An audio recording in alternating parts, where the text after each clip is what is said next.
Ladies and gentlemen, it is my pleasure to briefly intervene on this important TICAD8 side event on energy transition towards green growth in Africa.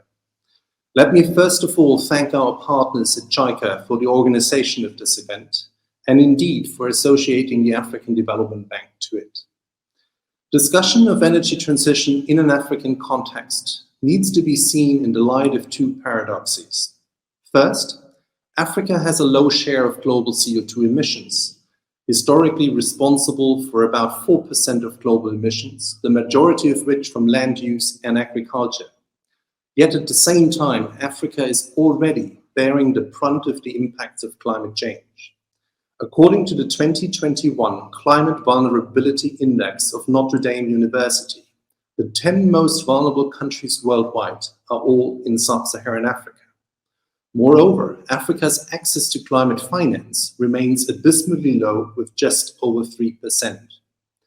Second, Africa has the biggest energy access deficit with close to 600 million Africans without access to electricity and over 900 million without access to clean cooking solutions.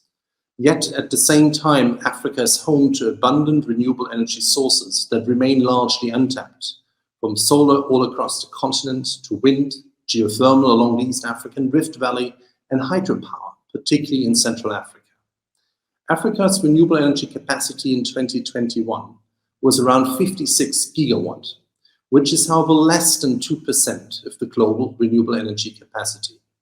For many African countries, it is therefore less a question of transition rather than building sustainable energy systems in the first instance. The African Development Bank has placed energy at the very top of its agenda, with a strong focus on renewables. Our share of investments in renewable power generation increased from a mere 10% in the first decade of this century to over 85% since 2016.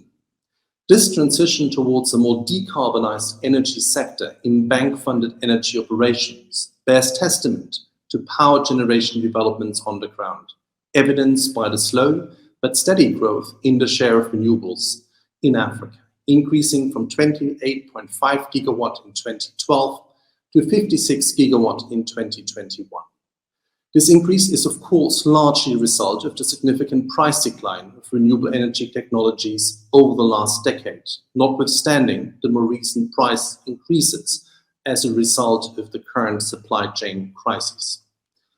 The bank's investment in the energy transition is combined with upstream support to African countries in the development of their just energy transition plans, aligned with their long-term strategies and nationally determined contributions, and also encompassing skills development, capacity building, and job creation programs to ensure that the livelihoods of communities that rely on legacy fossil fuel supply chains are not adversely affected by the energy transition.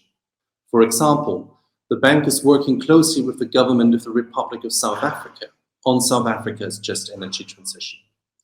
There are several key constraints to the energy transition in the African context.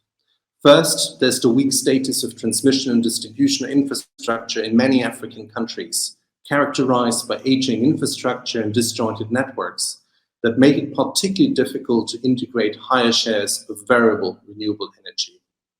While the levelized cost of electricity for solar PV and onshore wind is in most cases now least cost, they don't account for additional system costs that are needed to maintain reliable power.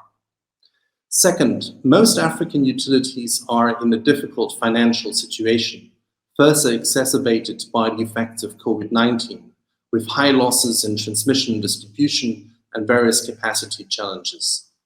Third, African markets are still fully integrated and interconnected, which would allow to balance different resource endowments. Regional integration of energy markets is therefore of particular importance.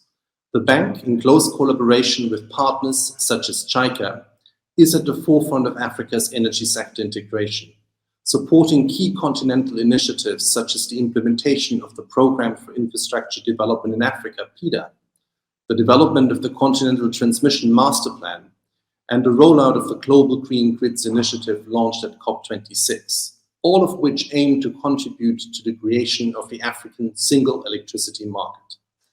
Another example of the bank's support for regional approaches to addressing energy transition is the flagship Desert to Power initiative. The initiative pursues a holistic approach to harness the solar potential of the 11 Sahel countries with the objective of 10 gigawatt of solar generation capacity and the provision of electricity access to up to 250 million people. Finally, there's a need for substantially increased investments. The International Energy Agency estimates that around $100 billion per year will be needed for the energy transition, which significantly exceeds current investment levels, and it's clear that these investments cannot be met by the public sector alone. The private sector will therefore be key, supported by catalytic public sector investments aimed at leveraging more private sector investments. There's a critical need for the provision of concessional resources, for example, targeted at complementary investments needed for higher variable renewable energy penetration and battery storage solutions. And there's also a need for increased deployment of risk mitigation instruments, such as partial risk and partial credit guarantees. There's also a need for increased technical assistance and capacity building to support the required regulatory and market reforms and to build the capacity of African utilities to cope with increased shares of variable renewables. In this regard, it is critical to scale up facilities that can provide this type of support aimed at accelerating the energy transition. For example, the African Development Bank, we converted the Sustainable Energy Fund for Africa, SEFA, into a fully fledged blended finance facility, able to deploy a suite of financial instruments from junior equity position innovative funding structures to concessional loans and result-based financing, focused on 3 thematic themes: green baseload, green mini-grids, and energy efficiency. SEFA has become one of the continent's leading energy transition facilities. To conclude, let me underscore that a just energy transition in Africa will require concerted efforts from all stakeholders: public sector, private sector, civil society, and the development partner community. And in this regard, we consider Japan a key partner for Africa in this journey. Nelson Mandela famously said that it always seems impossible until it is done. In this spirit, let's get it done. Thank you very much.